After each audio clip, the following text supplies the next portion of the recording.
Hey, what's up guys, and welcome back to another video, I guess, on the channel. I've been saying World Cup review for a long time now, for over 60 times I think, so yeah, don't blame me.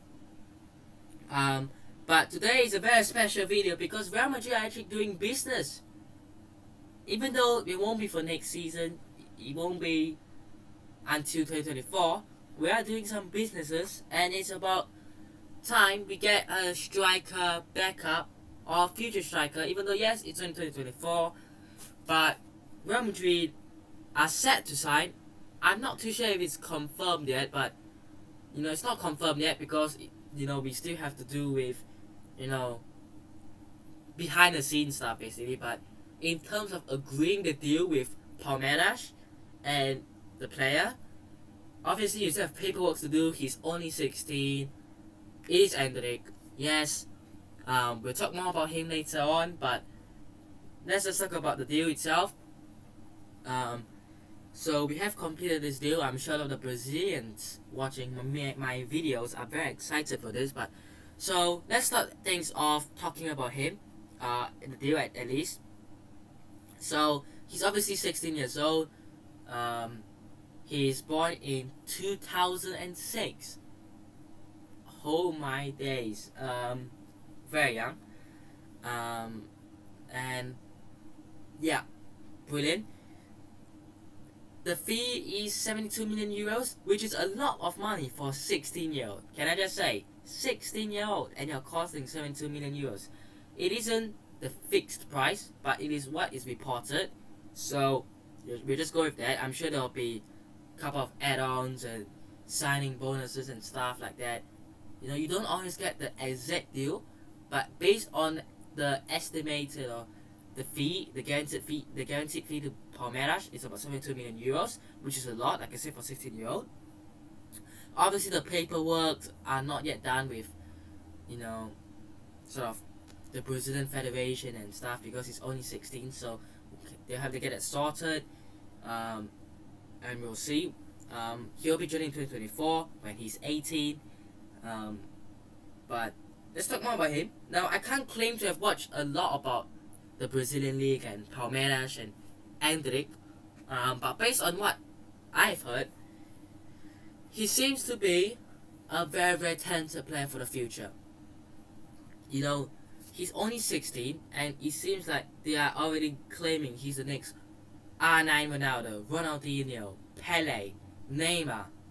So, if you're being named after some of these players, surely you're somewhat good. I mean, look, we've had it with Messi in the past. Every player that seemed to be good, they're like, it's the next Messi. And these players never live up to their expectations. So it could happen with Endrick. Everyone's saying, oh, Endrick is the next R9 or Pele. He might not live up to it. But I think, it could be like, again, a flop. It could be a Hazard. I hope it's not. It could be a Jovic. I hope it's not. But you look at previous Brazilians that have played for this club. Most of them have been successful, especially recent times. I'm not going to talk about R9 Ronaldo back in the day or Kaká. I mean, Kaká wasn't successful, to be fair. Robinho, not really successful. Roberto Carlos, I'm not going to talk about these older, back in the day signings. I'm going to talk about last few years, Vini Jr., Rodrigo, and that probably has helped Endrick choose Real Madrid over maybe Chelsea or PSG. You look at the Brazilian coming from the Brazilian league, Vinicius and Rodrigo have had good success. Vini Jr.'s development in the last 2-3 seasons has been incredible. He went from a player who we thought was going to be a flop, couldn't finish, only a pace merchant. He's improving his game to be one of the best left wingers in the world right now. Rodrigo is a talented player. He doesn't play as a main right winger.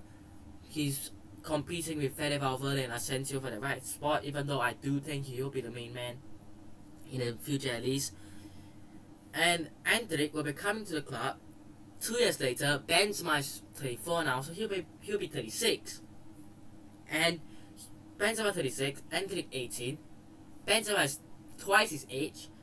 Benzema will step down. He'll give the ball to Endrick. Endrick will develop. He will be probably our main number 9 then. And then he'll know that he'll get guaranteed game time. Probably. And he will play alongside some Brazilian teammates.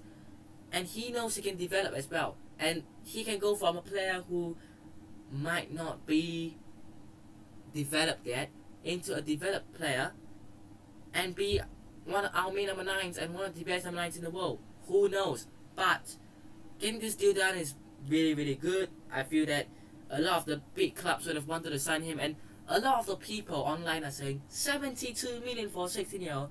I get it. I get it that it's a lot for a 16-year-old, but I think he would have moved out of the Brazilian league. If it wasn't Real Madrid who signed it, it would have been a Chelsea or PSG. I mean, PSG offered, according to Fabrizio Romano, 93 million for another player as well. So it's Endrick and another player, I can't remember his name, 2 players who were 16 and 15 for 93 million euros, I think it was. What? Insane.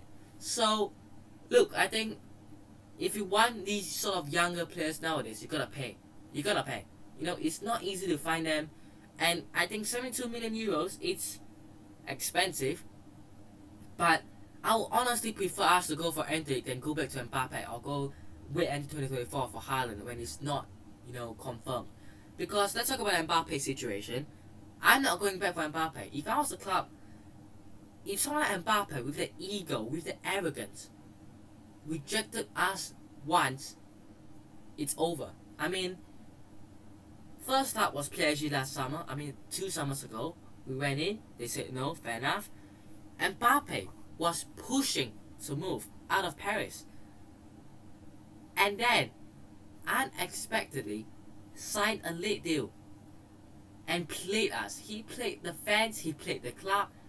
No way you're going back for a player like Mbappe. No way. Even if it's on a free, no way. It's not about the money at all. It's no longer about it. Back in the day when we were trying to go for Mbappe, it was. It's now all about, what has happened, how he has sort of treated us, the club, he has played us all, and he's gotten what he wants. Even if he's unhappy at PSG, we couldn't be bothered. Just don't care. Let him be. Let him be. As for Erling Haaland, we were so focused on Mbappe's deal that Haaland just went to City without us knowing.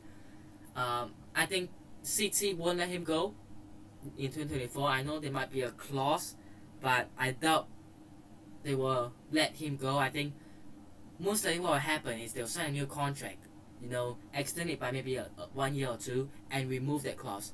We've seen it a lot of times nowadays. They use that clause as a bait to let you join, and then they will just let you sign a new contract later on with removing that clause. I think it'll be very hard to get Haaland, especially considering he's doing really, really well for City. He'll be a key player for them to win the Champions League and the Premier League. They won't sell. So you look at the market, and we're looking for an out-and-out number 9. It's not easy to find them anymore. So I think Endrick for 72 million euros is a lot for a 16-year-old. But we're looking to the future here. If in 10 years' time he turns out to be an incredible signing, we'll be thinking, 10 years ago we were thinking he was overpriced. Now, it's actually worth it. It might even be a bargain. So, anything can happen. Or, it could be, 10 years ago we paid so much, now he's just another Hazard or Jovic. So, look, I'm hoping for the best. Obviously, I don't want him to flop. He's gonna be a Real player. I'm a Real fan, of course, but I think there is, obviously concern as to his price tag. And I get that. It's a lot of money for a 16-year-old, but I'm down for it if we are going to make this. Well, at least sign a number 9. Look, I don't even care at this point. Just get a young number 9 in, sign him in. Look, I've been calling out for number 9 at Real Madrid for a long time. This season isn't going to cut. Benzema, he's back now in training. He's he has been quite injury prone this season, and he's only 24. So yeah, and then we do have any other number 9 at the club. Mariano just isn't it, and basically no one else. So we're probably gonna have to use Rodrigo at number 9 now for at least now. But I think one downside of this deal is the fact that we have to wait until 2024. It would have been better if we got him in now. Benzema is our number 9. We develop Endrick now. Let him be that rotational backup player. Let him, play behind Benzema, and Benzema could teach him a thing or two about being a number 9. Develop, and maybe next season, on the season after, he'll come in straight up, be that main number 9. The problem with having him come in 2024 is he's gonna come in 2024. He's gonna develop. He might have to wait a season or two, and by then Benzema's probably 37, 38, and Endrick is probably gonna have to wait until 17 or 18 to be a main starter. So we're gonna have to wait for a long time. But yeah, that's probably the only downside. Maybe the fee, but I see this as a good deal. Signing some of these younger players, from the South American leagues. I see this as a positive deal. I think a lot of Brazilian fans will be buzzing about it, especially the Brazilian Real Madrid fans will be buzzing about this. But we'll see how he does. Like I said, it's a shame we can't see him, coming straight away. But it is what it is, isn't it? But that'll be it for today's video. Let me know what are your thoughts on Endrick signing for Real Madrid, or at least he's set to do so. Hope you guys have enjoyed today's video. Hit the like button if you did, subscribe to the channel if it's on already, and I'll see you guys in the next one. Peace.